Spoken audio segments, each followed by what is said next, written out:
લોક ગાયિકા કિંજલ દવે આ નવરાત્રિમાં નહીં ગાઈ શકે ચાર બંગડીવાળું ગીત। ગુજરાત હાઈકોર્ટે ગીત ગાવા પર 8 અઠવાડિયા સુધીનો સ્ટે આપ્યો છે।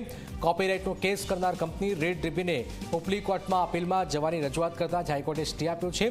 ગીતના કોપીરાઇટ મામલે કિંજલ દવે પર કેસ હતો। 30 જાન્યુઆરી 2024થી ગીત પર પ્રતિબંધ મુકાયો છે, એટલે કે નવરાત્રિમાં કિંજલ દવે જે ફેમસ ગીત છે એ નહીં ગાઈ શકે।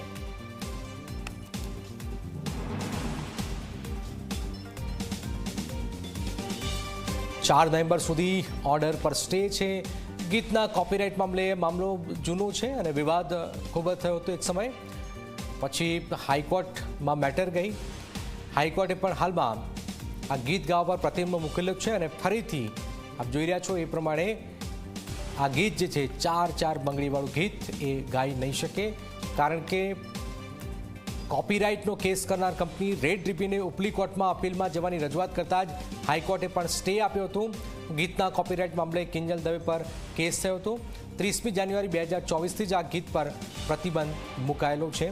કિંજલ દવે કોઈ પણ કાર્યક્રમની અંદર આ ગીત ન ગાઈ શકે। દર્શલ જોડાય છે। દર્શલ, મતલબ કે નવરાત્રિમાં આ વખતે કિંજલ દવે આ ગીત જે ફેમસ છે એ નહીં ગાઈ શકે।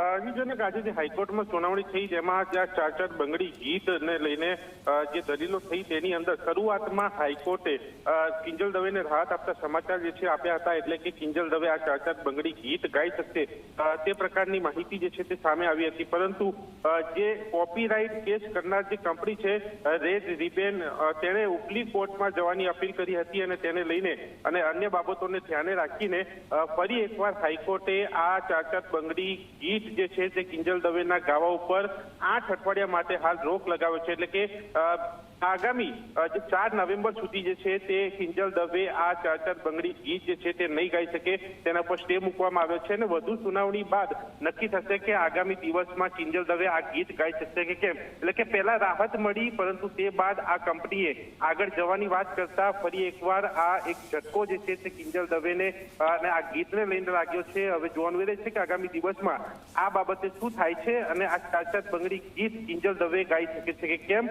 આ સ્ટે હટે છે કે કેમ।